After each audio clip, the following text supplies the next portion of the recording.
Hi guys, good morning. Well, I guess it's really afternoon now. Look at me. I need a haircut. There's nowhere to get a haircut. Everything is closed. Unbelievable. Um, I'm gonna have to go online and buy one of those buzzers and start buzzing my little bit of hair that I have left. Let me shut this computer off. So I'm here at the house. Look at the cat. I'm here. Still have a scratchy throat, but that's it. Nothing else. And it's just so boring, you know. I've never been this wound up in my entire life. I don't know how the rest of you guys feel, um, but I wish I lived in a place where there was a lot of land, a lot of space, things to do outside without, having to rub elbows with everybody. Lynn, I just want to say thanks to Lynn. She did a really good job organizing these food relief packages. It was a lot of work. And the videos, I'm sorry they didn't come out that great. Lynn didn't feel good. She can see that she's really exhausted. And then so Kyla just kind of walking around with the camera, not really, she's only 12 years old, guys. She don't really know how to work a camera and and interact with people. But it was a lot of work, and I hope everyone that received them actually needed them. um,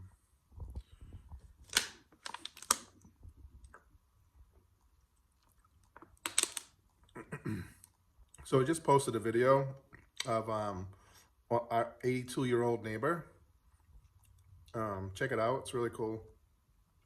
I see that guy almost every day, and well, he's like my friend, even though I can't speak to him. He don't speak English, but I say hello to him. He stops. He talks to me in Visaya. I say okay, you know.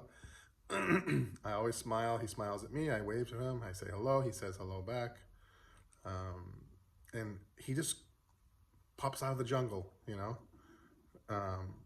with these makeshift jackets that he has that he makes out of rice sacks. Even if it's pouring rain out, he'll just appear out of the woods, on his bike. Back then, his lot wasn't really cleared. Now it's a little bit more cleared, so you can see him inside there. And he's just always gathering, like a hunter gatherer. He's just always gathering stuff, coconuts and plants and whatever he's got going on back there. He's always got something. He's always doing something back there.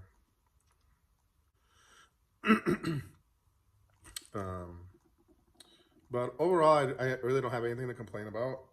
In good health. Um, so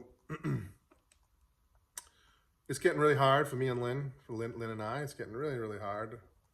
The strain, and the pressure and the stress of, between being so far apart. And Lynn has a lot of stress right now, and just the littlest things, and we get into an argument, and then 5 minutes later, we're saying I love you and sorry because it's just so stressful. She has a lot of anxiety. She's so worried about the virus, and she should be. But she has a lot of responsibility there. It's just too much for her. There's 3 buildings to take care of. She just had a miscarriage. She don't feel good. She's got chickens to feed, pig to feed, goats to feed. And like I said, there's 3 buildings that have to be taken care of. We're gonna have to. So we're gonna have to let Sammy go for now again. Not because he did anything wrong. It's just that I'm just worried. That he's not really adhering to any social distancing when he's not at the house. And so when he comes to wherever he goes during the day, I don't know. And then he comes to the house and, we don't know where he's been. And I read online that there's 1 case in Bohol as of today. So if there's 1 case, there's more. And I find it hard to believe with all the tourists and foreigners that come to that island that there's not any cases of corona. I'm sure it's there. So I told Lynn she has to don't let her guard down. She has to be careful. I mean, they wouldn't have all these checkpoints and army and national and police there if there was no virus there. So I told her she has to get strict now, especially these next 2 or 3 weeks. She's gonna have to get strict with keeping away from people. We had an argument. Her and I had an argument about her going to the mountains. She misses her family. It's so hard. It's so hard. What do you do? I mean, I don't know if is it safer there? I don't think so. Is it? I mean, but it's certainly not safe for Sammy to keep coming and going in our house when we don't know where he's been all day. So, you know, she has her brother there. Princess has to go home. So it's just going to be her brother, Kyla, and Thea. Hopefully she'll be okay. My mom's cat. So, you know, we got a lot. Everyone, I mean, everyone's dealing with the same thing I am. I'm not saying that we're dealing with more than somebody else. But these are the anxieties and the stresses that her and I are facing every day. She really is, today was a really hard day for her. She's really worried, you know. And every day this is like a new problem.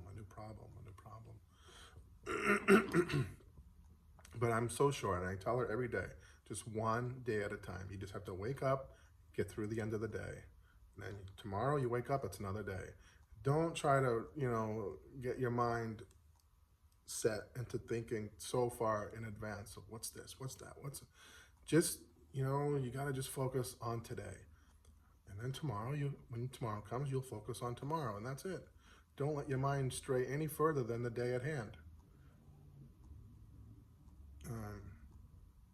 All those other things will work itself out. Right now, she's stressing out about the feed for the pig and the chickens because it's going up. It's really expensive now. So maybe we're going to sell the pig. It's no big deal. We can always buy another pig. And if we can't sell it, I told her just to process it, to butcher it. Even though we already have plenty of pig in the freezer. Maybe we'll sell some or give some away. I don't know. But I don't see anybody buying that pig. It's so big. And I don't think anybody has the money.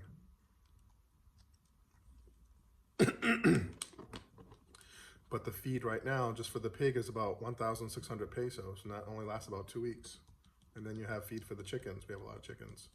And so we're just trying to make sure that we're not overspending right now, and this is a tough time. And so it's really, I mean, the pig is really not a necessity for us. It was more like a hobby. So I think it's time now to get rid of the pig. It's a little less stress for her. Then this whole charade with the boat, that was another problem, another big stress for her. That should have never happened. And then the chickens, got to worry about the chickens. And then she misses her family, you know, her family's in the mountains and she's close to them. And she just saw them a couple of days ago, but for her, it's not enough. I mean, unless she's there for 2 or 3 days, she doesn't really process in her mind that she's spent time with her family, unless she's there for a couple of days. But after like 2 days, she can't wait to come home. Can't wait to get back to Anda. She does have a lot of land up there, a big farm, mostly coconuts, and we're in the process of clearing it. We're gonna plant cacao, and I think we're gonna build a small house there, just so we have our own place when we go there, because I hate getting all stuffed into her parents' house and it's so congested there. I mean, I'm not gonna build like a luxury house there, but I'm gonna build something that's nice and has running water and has plumbing and a toilet that you can sit on, and a kitchen, not like the kitchen I have, but at least a decent kitchen, and of course air conditioning. Her lot in the mountains is perfect for that. And honestly, if we had that right now, I'd send them up there, because her land, there's no neighbors, there's nothing surrounding her. It's just a couple hectares of land, but no one around. Kind of reminds me of Joe Seeley's place. That would be a great place to hunker down right now. by Joe Seeley's house. There's nobody there.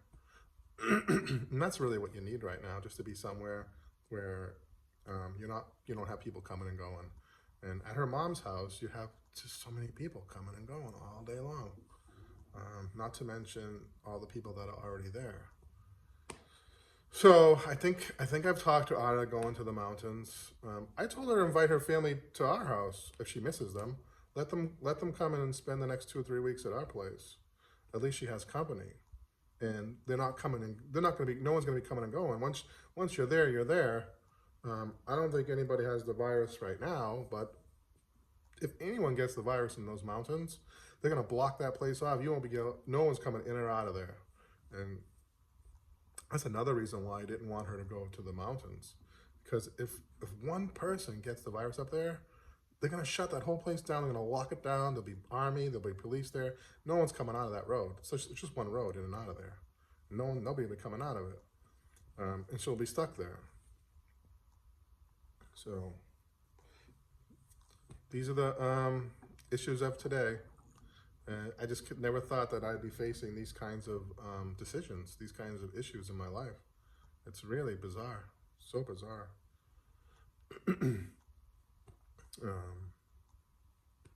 I don't know. That's it. Got to stay positive. I mean, it is going to pass. I know that. I know it is going to pass. And we just have to get to the other side of this mess. I'm already looking at flights in May. They're supposed to open things up May 4th in the Philippines. I don't know. Seems like every time we get close to that date, it gets extended and extended. But I'm prepared to fly back like around May 5th if they do open it up. And my belief is if they do open it up, it's going to be a very short window. So I'm trying to prepare. And the good thing is that if you buy a ticket right now in the airlines, they all say the same thing, that if the flight cancels or if you can't get on it for some reason, those tickets are good for a whole year with no extra fees or anything like that. So you're not going to lose out. You can buy something, you can buy a ticket, but you're going to be stuck with that airline. You're not going to be able to go to a different airline. But once you buy that ticket and the flight that gets canceled, you're not going to be penalized. So I'm preparing for that.